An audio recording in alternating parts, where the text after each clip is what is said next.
అనగనగా జైపురం రాజు కొడుకు జయంతుడు. అతనికి జైపాలుడనే స్నేహితుడుండేవాడు. ఆ ఇద్దరూ రోజూ ఉదయం గుర్రాలెక్కి కొండల్లో వేటకుపోయేవారు. అయితే జయంతుడు జయపాలుడు ఎప్పుడూ అతి సాధారణమైన ఒకే రకమైన దుస్తులు ధరించేవారు.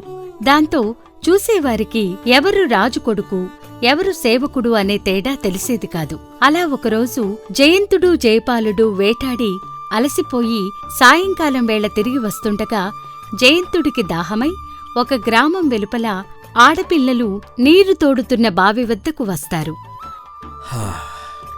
చాలా దాహంగా ఉంది, తాగడానికి మంచినీరు ఇవ్వగలరా అని జయంతుడు ఆమెను అడుగుతాడు. అడగ్గానే మా దాహం తీర్చినందుకు కృతజ్ఞతలు. మీరెవరో, మీ పేరేమిటో తెలుసుకోవచ్చా? అప్పుడు ఆమె ఇలా అంటుంది. నా పేరు మాధవి. మా తండ్రి ఒక గొర్రెల కాపరి. ఎందుకలా అడిగారు? మీ పేరు అడగకూడదా? అది తప్పా? అన్నాడు జయంతుడు ఆశ్చర్యంతో. అది తప్పు కానట్టయితే మరి మీ పేరేమిటో మీరెవరో కూడా చెప్పాలి కదా.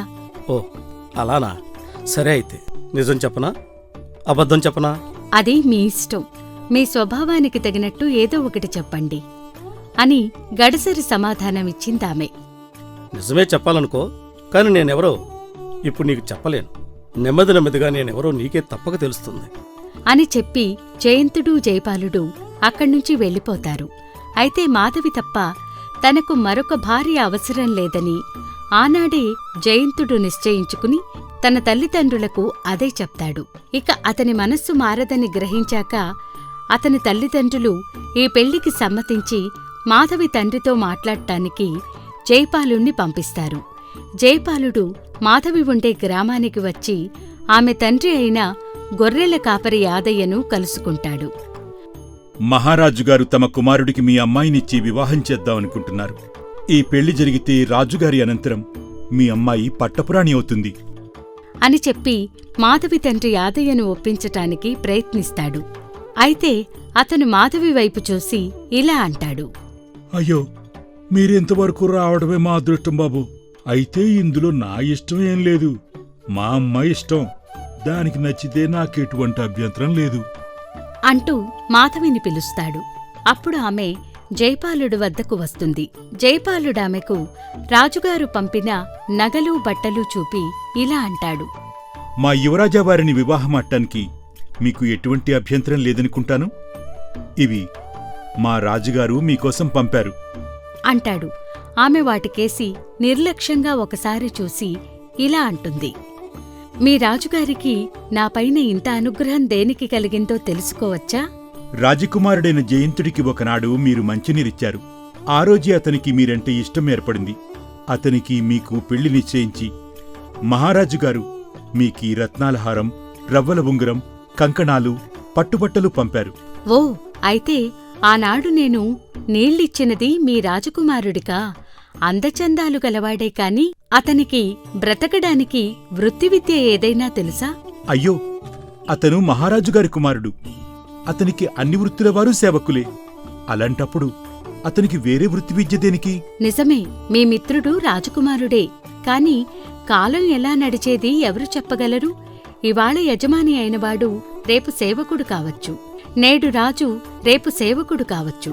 కాబట్టి ప్రతివారికి ఏదో ఒక వృత్తి విద్య తెలిసి ఉండాలి. మీ రాజకుమారుడంటే నాకిష్టమే కాని ఏ వృత్తి విద్య రానివాణ్ణి నేను పెళ్లాడలేను. ఈ నగలన్నీ తీసుకుపోండి, మీ రాజకుమారుడికి క్షమాపణలు చెప్పండి అన్నది మాధవి. దాంతో జయపాలుడు అక్కడ్నుంచి వచ్చేసి జరిగిందంతా తన మిత్రుడికి తెలియచేస్తాడు. అప్పుడు జయంతుడు ఇలా అంటాడు. అవును, మాధవి చెప్పింది అక్షరాలా నిజం. అందరిలాగా నేను కూడా బ్రతకడానికి ఏదో ఒక వృత్తి విద్య నేర్చుకోవాల్సిందే అని నిశ్చయించుకుని తన గురువుల సలహాతో బట్టలల్లటం నేర్చినట్లయితే మంచిదని, దేశ విదేశాల నుంచి ఆ వృత్తిలో నిపుణులను పిలిపించి బంగారు పోగులతో చిత్ర విచిత్రమైన బట్టలల్లటం నేర్చుకుంటాడు. అలా కొంతకాలమయ్యాక అతను ఒక అందమైన బంగారు వస్త్రం నేసి జయపాలుడి ద్వారా దాన్ని మాధవికి కానుకగా పంపుతాడు. అది చూసి మాధవి ఇలా అంటుంది. ఏంటి, ఇది మీ మిత్రుడల్లాడా? అయితే ఇకనే ఇలాంటి పనితనం తెలిసిన వాడికి అసలు దారిద్ర్య బాధే ఉండదు.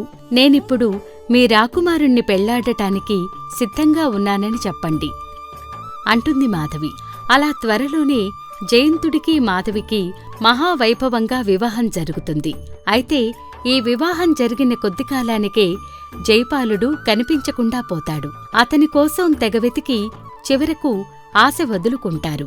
మరికొంతకాలానికి రాజుగారు వృద్ధాప్యం వల్ల చనిపోవడంతో జయంతుడు రాజుగా పట్టాభిషిక్తుడవుతాడు.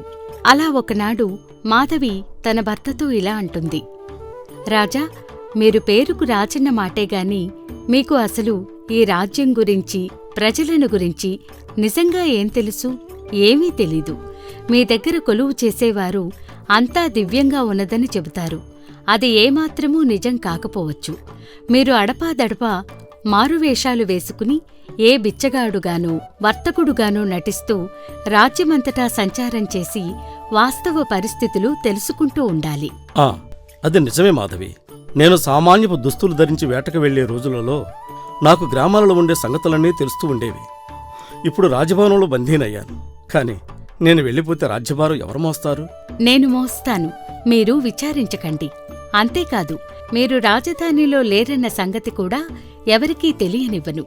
మీరు నిశ్చింతగా వెళ్ళిరండి అంటుంది మాధవి. ఆ ప్రకారమే జయంతుడు ఒక పేద రైతులాగా వేషం వేసుకుని రాజ్యమంతటా సంచారం చేయటానికి బయలుదేరుతాడు. అతను ఒకనాడు శక్తిపాదం అనే నగరం చేరి రచ్చబండ వద్ద కూర్చుని ఉండగా అటుకేసి ఒక వృద్ధుడు వస్తాడు. ఆ వృద్ధుడి వెంట అనేకమంది శిష్యులుంటారు. అది చూసి జయంతుడు తన సమీపంలో నిలబడి ఉన్న ఒక మనిషిని ఇలా అడుగుతాడు: ఎవరతను? ఎందుకీ జనమంతా అతన్ని అనుసరిస్తున్నారు? ఏటి, అతనెవరో నీకు తెలదా? అతని చుట్టుపక్కల గ్రామాల్లో అందరికీ తెలిసిన మహాత్ముడు. ఆ శక్తి ఆలయం పెద్ద పూజారితనం. కాలి కింద సీమలో చిన్న చిన్న పురుగులు నలిగిసేస్తాయని నేలపై కూడా నడవడు. ఆయనను శక్తియోగి అంటారు ఇక్కడంతాను అంటాడా వ్యక్తి. శక్తియోగి రచ్చబండ దగ్గర ఆగి తన శిష్యులు పరిచిన రత్నకంబళి మీద కూర్చుని విశ్రాంతి తీసుకుంటూ ఉంటాడు. జనం ఆయన చుట్టూ చేరి ఆయన ముందు సాష్టాంగాలు పెడుతూ ఉంటారు. జయంతుడు కూడా ఆ జనాన్ని తోసుకుంటూ ముందుకు వెళతాడు. అతను కొత్తవాడని గ్రహించిన శక్తియోగి ఇలా అంటాడు: ఎవరు నాయనా నువ్వు? నిన్ను ఎప్పుడూ ఇక్కడ చూడలేదే. ఏం పని మీదొచ్చావు? అని జయంతుణ్ణి అడగడంతో జయంతుడు తను ఆ దేశపు రాజన్న నిజాన్ని దాచిపెట్టి ఇలా అంటాడు: స్వామి, మాది దూరదేశం. ఎక్కడన్నా పని దొరుకుతుందేమోనని వెతుక్కుంటూ ఇలా వచ్చాను. ఓ, పనే గదా. నీకు నేను పని చూపిస్తాను. నా వెంటరా అంటాడు శక్తియోగి. జయంతుడు సమ్మతించినట్లు తల ఆడిస్తాడు. శక్తియోగి తన శిష్యుల చెవిలో ఏదో చెప్తాడు. తరువాత శక్తియోగి లేచి నిలబడి తనను చూడవచ్చిన భక్తులనందర్నీ ఆశీర్వదించి తన శిష్యులను జయంతుడిని వెంటబెట్టుకుని అక్కడ్నుంచి బయలుదేరతాడు. అలా కొంతసేపటికి అందరూ నగరం దాటి ఒక ఎత్తైన ప్రాకారం గల చోటు చేరుకుంటారు. ఆ ప్రాకారానికి ఒక పెద్ద ద్వారం ఉంటుంది. శక్తియోగి తాళం చెవితో ఆ ద్వారం తలుపులు తెరిచి ఇలా అంటాడు: మీరంతా లోపలికి వెళ్ళండి. నేను వచ్చి మీరు ఏ పనులు చేయాలో చెబుతాను అంటాడు. అలా జయంతుడు లోపలికి వెళ్లగానే శక్తియోగి ఆ తలుపులు మూసి బయటనుంచి తాళం పెడతాడు. అదే సమయంలో ఏదో అస్థిపంజరంలాంటి నల్లటి ఆకారం ఒకటి జయంతుడికి అడ్డంగా వస్తుంది. ఆ ఆకారం జయంతుడితో ఇలా అంటుంది: ఆ శక్తియోగి నిన్ను కూడా మమ్మల్ని తెచ్చినట్టే మోసం చేసి ఇక్కడికి తెచ్చాడు. నేనిక్కడ ఎన్నేళ్లుగా ఉన్నానో తెలీదు. నాతో పాటు వచ్చిన వాళ్లల్లో ఒక్కడూ చావక మిగలలేదు. ఈ రాక్షసులు పనులు నేర్చిన వాళ్లను, నేర్వని వాళ్లను కూడా తెస్తారు. పనులు చేతనైన వాళ్ల చేత పనులు చేయించి చంపుతారు. మిగిలిన వాళ్లను నరికి చంపుతారు. మొత్తం మీద అందరినీ హింసిస్తారు. వీళ్లంతా నరభక్షకులు, పిశాచాలు. ఇంకా శక్తియోగికి మిగిలిన పూజారులంతా తోడుదొంగలు అని అతను మాట్లాడుతుండగానే జయంతుడు అతణ్ణి గుర్తుపడతాడు. అతను జయపాలుడు. కాని ఆశ్చర్యంతో గుండె ఆగి చనిపోతాడేమోనని జయంతునికి తానెవరూ చెప్పలేదు. ఇంతలో అడుగుల చప్పుడవుతుంది. యమకింకరుడు లాంటి ఒక పూజారి కొందరు సాయుధులను వెంటపెట్టుకుని అక్కడికి వచ్చి ఇలా అంటాడు: నువ్వేనా ఇక్కడికి పని కావాలని వచ్చిన కొత్తవాడివి? అవును ధర్మప్రభో, నాకు ఏదైనా పని ఇప్పించగలరా? కానీ నీకు వచ్చిన వృత్తి విద్య ఏదైనా ఉంటే చెప్పు, ఆ పనే చేయిస్తాను. ఓ, ఎందుకు రాదు?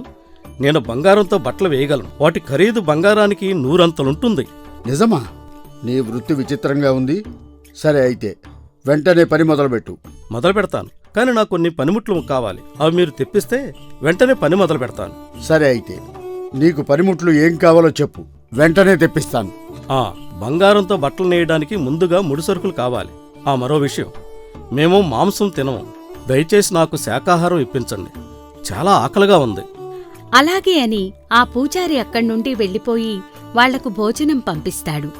జయంతుడా ఆహారాన్ని జైపాలుడితో పాటు ఇంకా గుహలలో బతికి ఉన్న వాళ్లకు కూడా పంచిపెడతాడు. పూజారి పంపిన వస్తువులతో అతను అద్భుతమైన జరీ దుప్పటిని అల్లుతాడు. అందులో తాను అక్కడ చూస్తున్న దృశ్యాలన్నిటినీ చిత్రించటమే కాక ఒక సందేశాన్ని కూడా అల్లుతాడు. దాన్ని అందరూ తేలికగా చదవలేరు. పూజారి వచ్చి ఆ బంగారు దుప్పటిని చూసి ఇలా అంటాడు. నిజమే, నువ్వు ఈ దుప్పటిని అద్భుతంగా అల్లావు. నువ్వు మంచి పనితనం కలవాడివి. అయితే ఇది బంగారానికి 100 విలువ చేస్తుందన్నావే గాని నీ పనితనం తెలిసిన వాళ్ళైతే బంగారానికి 200 రెట్లిచ్చైనా కొనేస్తారు అని ఆ పూజారి అనడంతో ఎలాగైనా ఆ దుప్పటిపై ఉన్న సందేశాన్ని మాధవి వద్దకు చేరవేయాలని జయంతుడు ఆ పూజారితో ఇలా అంటాడు. కానీ ఇలాంటి పనితనం తెలిసిన వాళ్ళు అంత ఖరీదు పెట్టి కొనేవాళ్ళు ఎక్కడుంటారు చెప్పండి? అంతఃపురంలో ఉన్న రాణి మాధవీదేవి తప్ప అంటాడు జయంతుడు పూజారితో. దాంతో ఆ పూజారికి దురాశ పుడుతుంది. మిగిలిన వారెవరికీ తెలియకుండానే దీన్ని తీసుకునిపోయి రాణి మాధవీదేవికి అమ్మి లాభం అంతా తానే కాజేద్దామని ఆ దుర్మార్గుడు నిశ్చయించుకుంటాడు. అతను ఆ బంగారు దుప్పటిని శక్తియోగికి కూడా చూపకుండా జైపురానికి బయలుదేరి వెళతాడు. తనకోసం ఎవరో వర్తకుడు అమూల్యమైన బంగారు వస్త్రం తెచ్చినట్లు నౌకర్లు చెప్పేసరికి మాధవి పూజారిని లోపలికి రానిస్తుంది. ఆమె పూజారి ఇచ్చిన దుప్పటిని విప్పి చూడక ఇలా అంటుంది. నేను మీ వస్త్రాన్ని తీసుకుంటాను, కాని దీని వెల ఎంత? మహారాణి, దీని విలువ సాధారణంగా బంగారానికి 300 రెట్లు ఎక్కువ. మీరు ఒక్కసారి దుప్పటిపై అల్లిక యొక్క పనితనం చూసినట్టయితే దాని విలువ తమరే గ్రహించగలరు. మీరు అది గుర్తించగలరనే ధైర్యంతోనే నేనింత దూరం మిమ్మల్ని వెతుక్కుంటూ వచ్చాను అన్నాడు పూజారి. దాంతో మాధవి నమ్మలేకుండానే ఆ దుప్పటిని విప్పి చూస్తుంది. మరుక్షణమే ఆమెకు తన భర్త అందులో అల్లిన సందేశం కనబడుతుంది. ప్రియమైన మాధవి, నేను నరకంలో చిక్కుపోయాను. ఈ వస్త్రం నీ దగ్గర తెచ్చేవాడు ఇక్కడ యమకింకులలో ఒకడు. జైపాలుడు కూడా ఇక్కడే ఉన్నాడు. శక్తిపాదాను తూర్పున ఉన్న ప్రాకారాల మధ్య నేలడుగున ఉన్న గుహలలో మా కోసం వెతికించు. నువ్వు ఆదుకోకపోతే మేమంతా చచ్చిపోతాం. ఇట్లు జయంతుడు. మాధవి ఆ సందేశం చదివి ఒక్కసారిగా కొయ్యబారిపోతుంది. అయితే వెంటనే తేరుకుని ఆమె ఆ బంగారు దుప్పటి పనితనం మెచ్చుకుంటున్న దానిలాగా చాలాసేపు చూసి తనను తాను తమాయించుకుని చివరికి ఆ పూజారితో ఇలా అంటుంది. నిజమే, మీరు అన్నట్టు దీనికి వెలకట్టటం సాధ్యం కాదు. అర్ధరాజ్యం ఇచ్చినా నష్టం లేదు. మీరు అడిగిన దానికన్నా ఎక్కువే ఇప్పిస్తాను. అది నేను మంత్రిగారికి సిఫార్సు చేస్తాను. మీరు వెళ్ళి ఆయన్ని కలవండి అంటూ మాధవి తమ మంత్రికి ఒక ఉత్తరం రాసి అది నౌకరు చేతికిస్తూ ఇలా అంటుంది. దీన్ని ఈ మనిషిని మన మంత్రిగారి వద్దకు తీసుకువెళ్ళి అప్పచెప్పి ఈ ఉత్తరం ఆయనకు అందించు అంటుంది. పూజారి నౌకరు వెంట వెళతాడు. మంత్రి రాణి మాధవి రాసిన ఉత్తరం చూస్తూనే పూజారిని కాళ్ళూ చేతులూ కట్టేయించి కారాగృహంలో బంధిస్తాడు. ఒక్క ఘడియ లోపల మాధవి పెద్ద సేనను వెంటబెట్టుకుని శక్తిపాదానికి తూర్పుగా ఉన్న ప్రాకారం మీద దాడి చేసి ద్వారాలు పగలగొట్టి లోపలికి ప్రవేశిస్తుంది. పెద్ద పూజారి శక్తియోగితో పాటు మిగతా పూజారులందరూ దొరుకుతారు. అలా అక్కడ ఖైదీలందరూ విముక్తులవుతారు. అప్పటికి జయంతుడిని గుర్తించిన జయపాలుడు ఇలా అంటాడు. మిత్రమా, నువ్వా? ఈ చీకటి గుహలో ఇప్పటివరకు నేను నిన్ను గుర్తించలేదు. చూశావా, ఈరోజు మీ మాధవీదేవి మన ప్రాణాలను కాపాడింది. అవును, కాని ఈరోజు కాదు. నన్ను ఈ వృత్తి విద్య నేర్చుకోమన్నప్పుడే తను మన ప్రాణాలను కాపాడింది.